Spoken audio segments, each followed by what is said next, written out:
Hello everybody, this is Sweety here. Welcome back to our channel Ansh commerce tech. तो आज हम fundamental का लेक्चर नंबर 5 कवर करेंगे, जिसमें हम पास्ट एडजस्टमेंट को स्टडी करेंगे। तो पास्ट एडजस्टमेंट को adjustment in the closed account भी बोलते हैं। इसका मतलब क्या है कि आपकी अकाउंट में जब अकाउंट क्लोज हुआ तब हमें पता चला कि कुछ जो चीज़ें हैं वो ओमिट हो गई है या एरर हो गई है, तो उस वजह से कुछ एडजस्टमेंट करनी पड़ती है। तो हम उसको पास्ट में एडजस्ट करने की बजाय नेक्स्ट ईयर की स्टार्टिंग में एडजस्ट कर देते हैं, ओपनिंग बैलेंस में एडजस्ट कर देते हैं। तो हम अकाउंट को चेंज करने के बजाय कुछ एंट्रीज पास कर सकते हैं। तो सबसे पहले देखते हैं कि type of error and omission, किस तरह की गलतियां हो सकती हैं, किस तरह की मिस्टेक हो सकती है। तो फर्स्ट है ओमिटेड, कि आप भूल गए, मतलब आपका मतलब यहाँ पे है पार्टनर्स भूल गए आईओसी देना, आईओडी देना, सैलरी देना, कमीशन देना, या ये ओमिट हो गया कि ये इंटरेस्ट ऑन कैपिटल नहीं दिया, इंटरेस्ट ऑन ड्राइंग चार्ज नहीं करा, सैलरी चार्ज नहीं करी, कमीशन चार्ज नहीं करी, तो ये ओमिटेड हो सकते हैं। उसके अलावा दूसरी क्या मिस्टेक हो सकती है कि profit and loss distributed in a wrong proportion, कि गलत रेशो में डिस्ट्रीब्यूट हो गया, करना इक्वल था या 3:2 रेशो में डिस्ट्रीब्यूट हो गया। इसके अलावा थर्ड गलती क्या है, when the profit sharing ratio has altered with the fact from the some past date, कि हमने अभी तक हम 2:1 रेशो या 2:1 हम डिस्ट्रीब्यूट करते आ रहे थे, लेकिन अब पार्टनर चाहते हैं कि इक्वल रेशियो होनी चाहिए क्योंकि सब एक जैसे ही काम करते हैं। तो हो सकता है पिछले 4 साल से वो 2:1 रेशियो में डिस्ट्रीब्यूट कर रहे थे, लेकिन अब वो 4 साल के बाद डिसाइड करें कि 1:1 होना चाहिए, और पास्ट प्रॉफिट से जो डिस्ट्रीब्यूशन हो गई है उससे भी स्टार्ट करना चाहिए। तो वो क्या करेंगे, पिछले 4 साल के प्रॉफिट को वापस ले लेंगे 2:1 रेशियो 1 में और डिस्ट्रीब्यूट कर देंगे 1:1 रेशियो में टोटल को। ठीक है, तो ऐसे भी हो सकता है कि पास्ट एडजस्टमेंट को भी एडजस्ट किया जा सकता है। तो इसको करने के 2 तरीके हैं, रेक्टिफाई इन 2 वेज। फर्स्ट है by passing a single adjustment, मतलब इन सबका इफेक्ट एक बार कर लो, नेट इफेक्ट निकालो, एक एंट्री डाल दो एडजस्टमेंट एंट्री। या दूसरा बाय पासिंग अ सेपरेट, मतलब आईओसी के लिए अलग से एंट्री, आईओडी के लिए अलग से एंट्री, सैलरी के लिए अलग से एंट्री, कमीशन के लिए अलग से एंट्री, और प्रॉफिट या जो भी रॉन्गली डिस्ट्रीब्यूट या करेक्ट डिस्ट्रीब्यूट करना उसके लिए अलग से एंट्री। तो देखते हैं, let's see the case number 1 when a single adjustment entry पास, कि हमें सिर्फ एक ही एंट्री पास करनी है। तो मैंने एक एग्जांपल लिया है, A B is a partner, 3 partner हैं एंड देयर कैपिटल, ए की कैपिटल 30, बी की 20 और सी की 10,000 है, और पार्टनरशिप डीड प्रोवाइड कर रही है कि उनको आईओसी इंटरेस्ट ऑन कैपिटल 5% मिलना है, और बी वाज आल्सो इंटाइल्ड, और बी को क्या मिलनी है, सैलरी 500 पर मंथ दी है, और कमीशन मिलनी है सी को 5% of profit after charging IOC, मतलब आईओसी लेस होना चाहिए but before charging salary, salary less नहीं होनी चाहिए प्रॉफिट में से, सिर्फ आईओसी लेस होना चाहिए, उसके ऊपर 5% कमीशन मिलनी है, और नेट प्रॉफिट दिया हुआ 30,000। और ये जो गलती से डिस्ट्रीब्यूट हो गया आपका कैपिटल रेशो में, किस रेशो में डिस्ट्रीब्यूट हो गया, कैपिटल रेशो में, without providing above any adjustment, मतलब ना उन्होंने आईओसी दिया, ना उन्होंने सैलरी दी है बी की, ना कमीशन दिया, और प्रॉफिट को भी गलत रेशो में डिस्ट्रीब्यूट कर दिया, कैपिटल रेशो, जबकि सही रेशो 5:3:2 है कि प्रॉफिट किस रेशो में डिस्ट्रीब्यूट करना है, या उन्होंने अब डिसाइड किया किस रेशो में डिस्ट्रीब्यूट करना है, 5:3:2 रेशो में। तो सबसे पहले क्वेश्चन को पढ़ के हमें एक काम करना है कि वर्किंग नोट बनाना है, जिसमें हमें चेक करना है कि क्वेश्चन में क्या क्या देना था और क्या क्या रॉन्गली दे दिया है। तो पहला मैंने यहाँ पे उठाया कि आईओसी देना है, तो यहाँ पे आईओसी 5% है, आईओसी इंटरेस्ट ऑन कैपिटल, मतलब कैपिटल के ऊपर मिलेगा। तो ए की कैपिटल 30,000, बी की कैपिटल 20,000, सी की कैपिटल 10,000, जिसके ऊपर 5% चार्ज कर दिया। एक का 1500 आ गया, एक का 1000 आ गया, और एक का 500 आ गया। नेक्स्ट है बी को सैलरी मिलनी है, सैलरी दी हुई है 500 पर मंथ, तो मल्टीप्लाई बाय 12 किया तो 6,000 की सैलरी आ गई।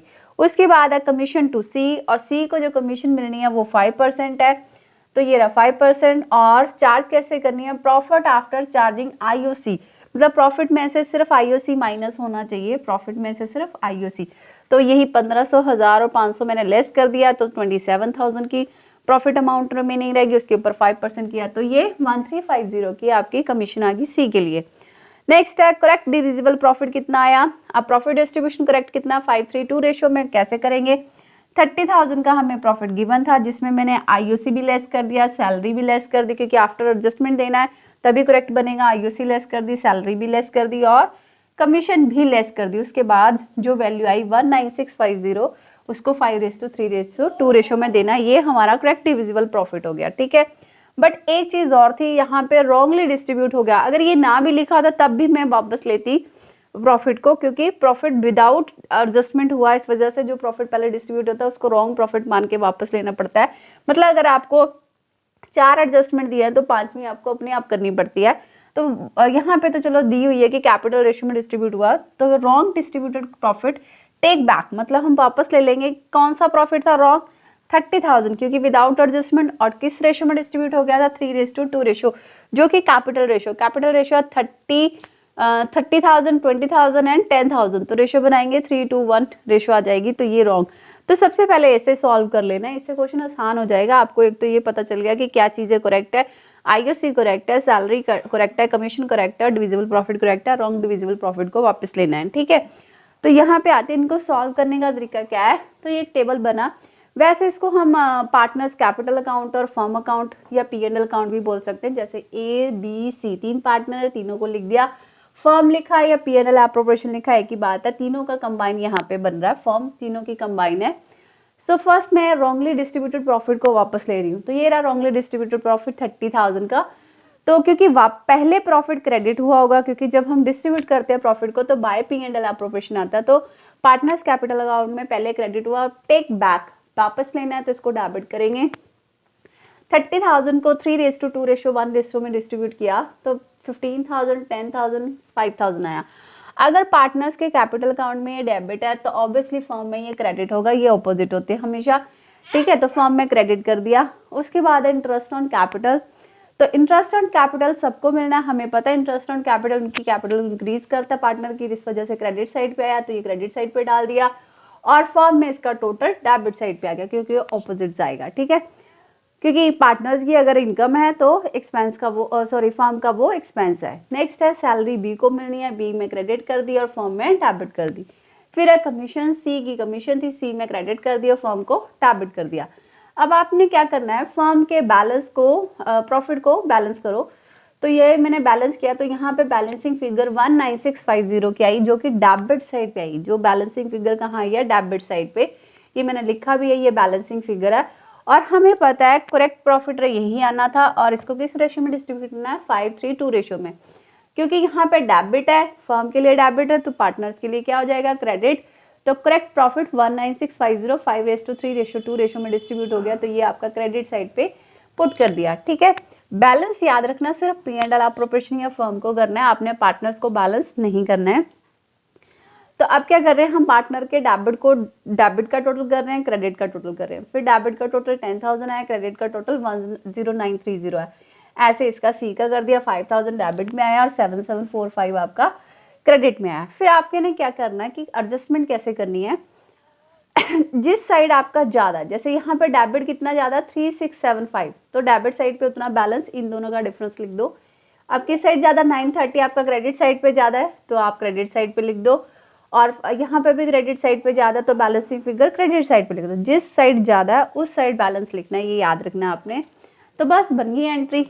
एज करंट अकाउंट, क्योंकि यहाँ पे हमने ना ओपनिंग कैपिटल के ऊपर इंटरेस्ट दिया, इस वजह से हम यही मान रहे हैं कि हमारी ये फिक्स कैपिटल अकाउंट है, तो इस फिक्स्ड मेथड है, अकाउंटिंग मेथड है, इस वजह से हम कैपिटल जो है उसको करंट अकाउंट मान रहे हैं। तो यहाँ पे 2 कैपिटल अकाउंट बनने वाले हैं, एक कैपिटल अकाउंट, एक करंट अकाउंट, इस वजह से क्योंकि जो एडजस्टमेंट एंट्री है वो करंट अकाउंट में पास होगी। तो यहाँ पे ए डेबिट हुआ, A is current account debit, to B's current account 930, to C's current account 274। तो इनका आपको पता ही है debit is equal to credit, मतलब दोनों का टोटल सेम होगा। तो ये आपकी आ गई सिंगल जो भी है एडजस्टमेंट एंट्री। बाय रेक्टिफाई करने के लिए हमने एक सिंगल एडजस्टमेंट एंट्री का को यूज करा।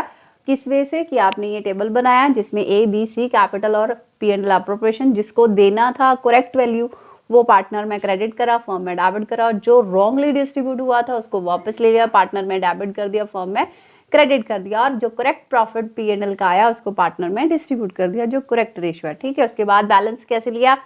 तो पार्टनर्स के आपने डेबिट का टोटल किया, क्रेडिट का टोटल किया, जिस साइड ज्यादा है उस साइड बैलेंसिंग फिगर लिखनी है, और उसके बाद एंट्री पास हो जाए। डेबिट वाला डेबिट रहेगा, क्रेडिट वाला क्रेडिट रहेगा, ठीक है। इसी को मैंने दूसरे वे से भी कर दिया, by passing a separate adjustment entry, मतलब हर एक के लिए अलग एंट्री पढ़नी है। तो सिंपल ये इसी क्वेश्चन को कंटिन्यू कर दिया मैंने। देखो यहाँ पे प्रॉफिट 30,000 है, पार्टनर्स को क्या करा, डेबिट, तो लिख दिया मैंने A is current account, B is current account, C is current account to P and L appropriation 30,000 और वही लिख दिया। फिर देखो आईओसी, पार्टनर्स को क्या करा, credit, P and L appropriation to A is current account, B is current account to C is current account for a IOC. Salary किसको मिलनी है, बी को, तो बी को क्या करा, credit, P and L appropriation to B is current account for salary. Commission किसको मिलनी है, सी को, तो P and L appropriation account debit to C is current account. उसके बाद करेक्ट प्रॉफिट है, तो हमने क्या करा, क्रेडिट, फिर वही है P and L appropriation account debit to A is current account, B is current account, C is current. तो this is all about the past adjustment. आप ऐसे सारे क्वेश्चन ट्राई कर सकते हो, कोई ज़्यादा दिक्कत वाली बात नहीं होगी क्योंकि आसान है ये टॉपिक। तो if you like our videos please subscribe our channel. Thank you.